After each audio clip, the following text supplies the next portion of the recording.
आज से हम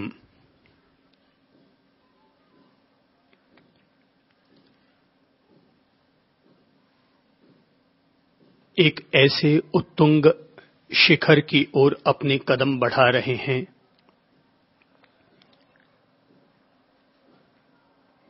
जिसकी उज्ज्वलता, धवलता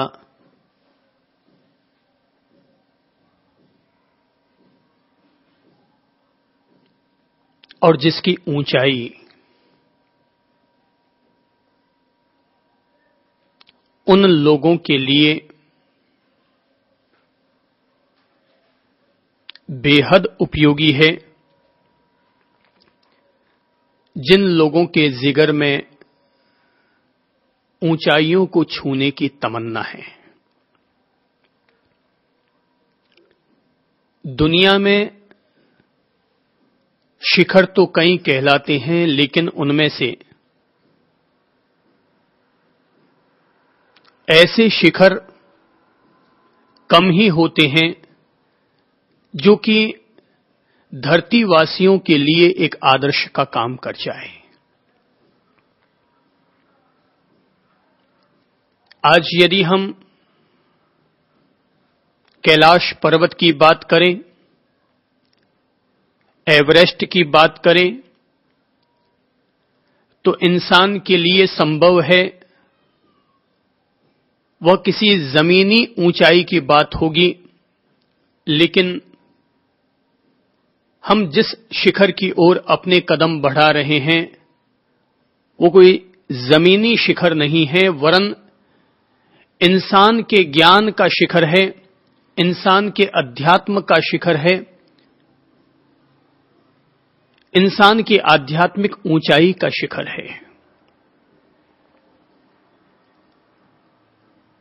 दुनिया में दो तरह का ज्ञान होता है।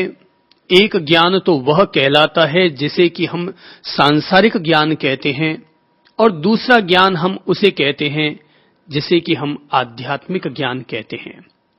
सांसारिक ज्ञान प्राप्त करने के लिए इंसान को MA, MPhil या MBA के रास्ते पर चलना पड़ता है, लेकिन अध्यात्म का ज्ञान प्राप्त करने के लिए हमें ऐसे आध्यात्मिक गुरुजनों के सानिध्य में चलना होता है जिन्होंने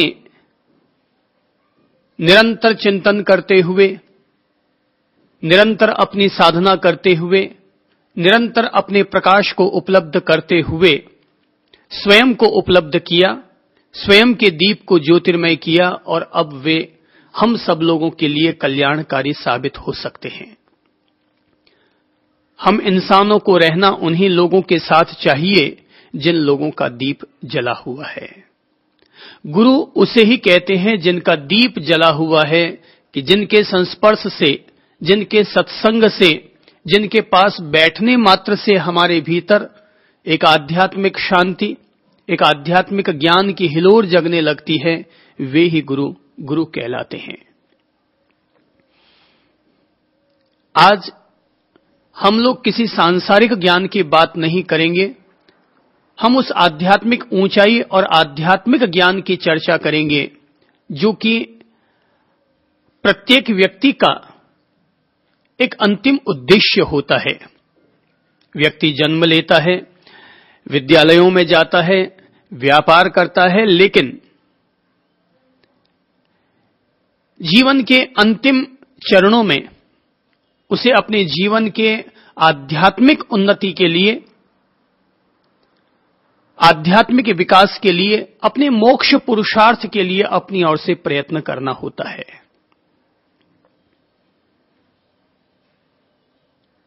दुनिया में एक महान शास्त्र की रचना हुई है, वे शास्त्र कहलाते हैं उपनिषद। उपनिषद शब्द का अर्थ होता है अपने पास बैठना।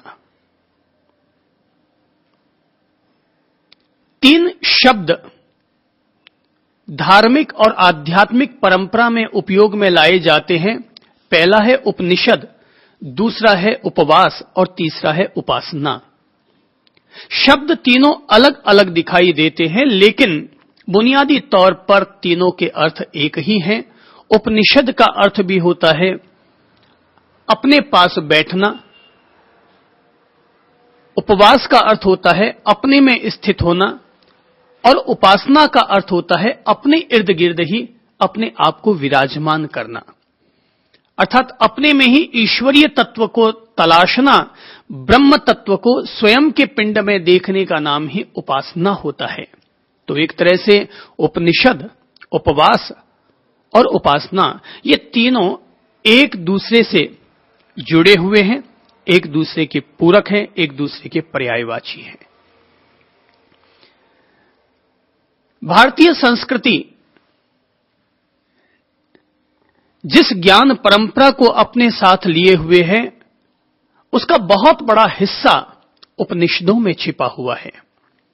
एक तरह से भारत के संपूर्ण आध्यात्मिक ज्ञान को किसी एक शास्त्र में देखा जा सकता है तो वो उपनिषदों का शास्त्र है।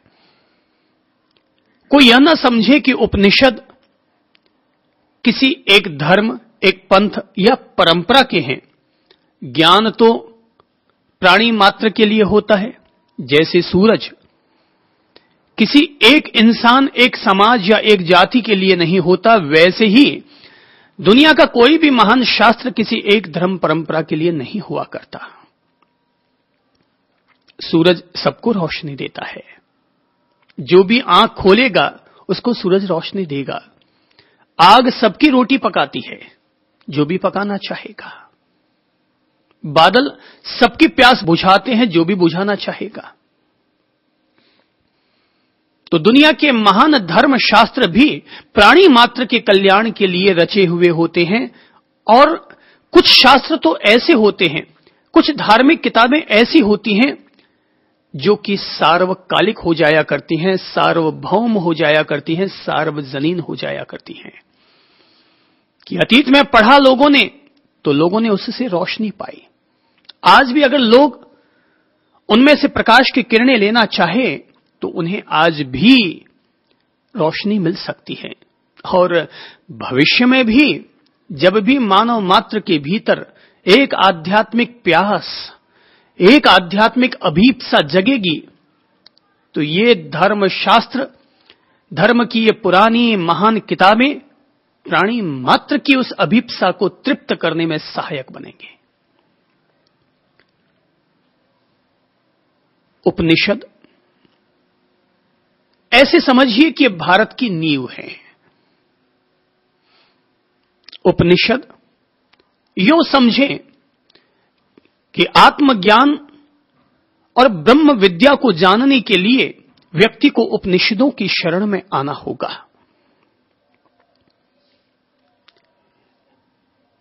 शायद जिस उपनिषदों का ज्ञान प्राप्त करने के लिए पहले लोग गुरुजनों के गुरुकुल में जाकर के अध्ययन किया करते थे, अब वे ही उपनिषद हम सब लोगों के लिए सहज रूप में ही उपलब्ध हो रहे हैं। जरा कल्पना कीजिए कि यदि किसी दीप की रोशनी को प्राप्त करने के लिए किसी व्यक्ति को हजारों किलोमीटर की यात्रा करनी पड़ती हो और वही दीप यदि इंसान की दहलीज पर आकर के रख दिया जाए तो हम इसे क्या कहेंगे? अपना सौभाग्य कहेंगे कि ये हमारा सौभाग्य है कि हमारे अपनी देहरी पर दीप आया, सूरज आया।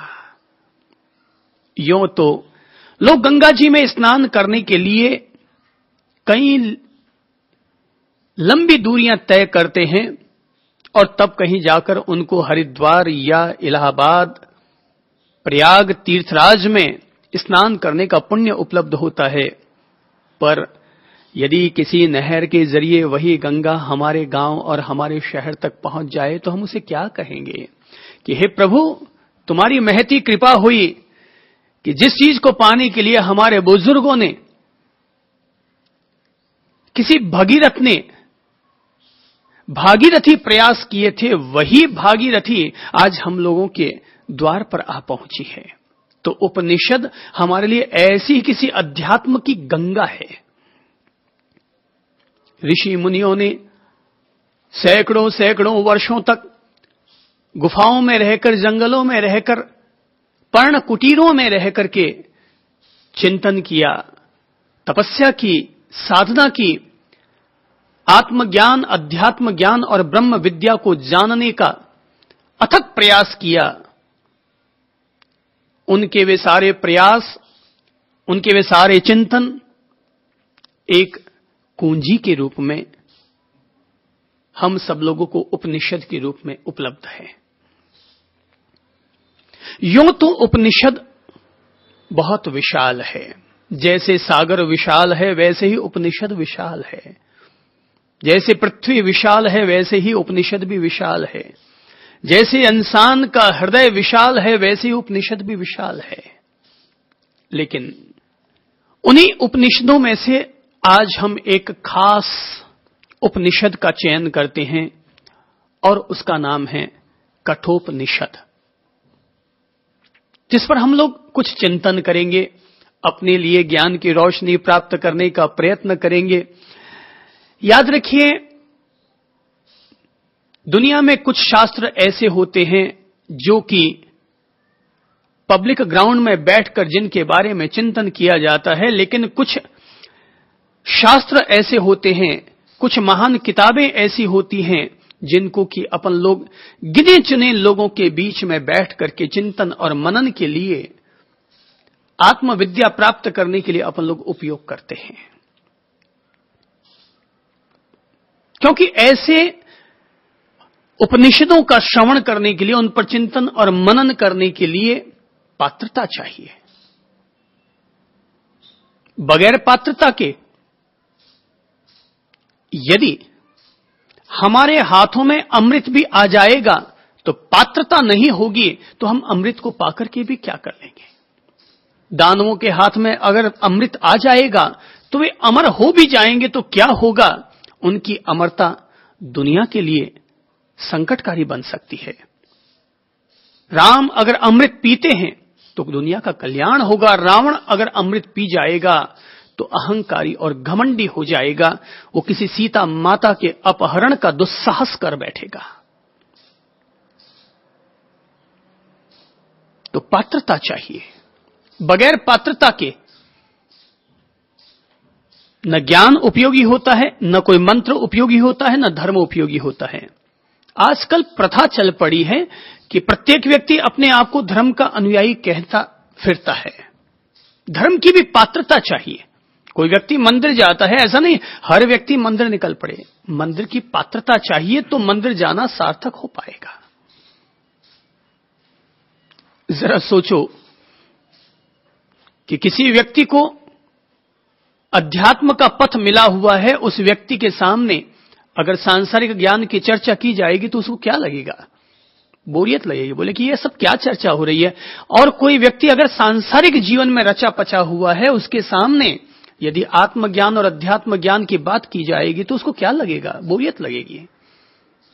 मेरे पता नहीं क्या कहा जा रहा है, ये सब आत्मा परमात्मा ये सब क्या चीजें हैं, ब्रह्म विद्या क्या चीज है।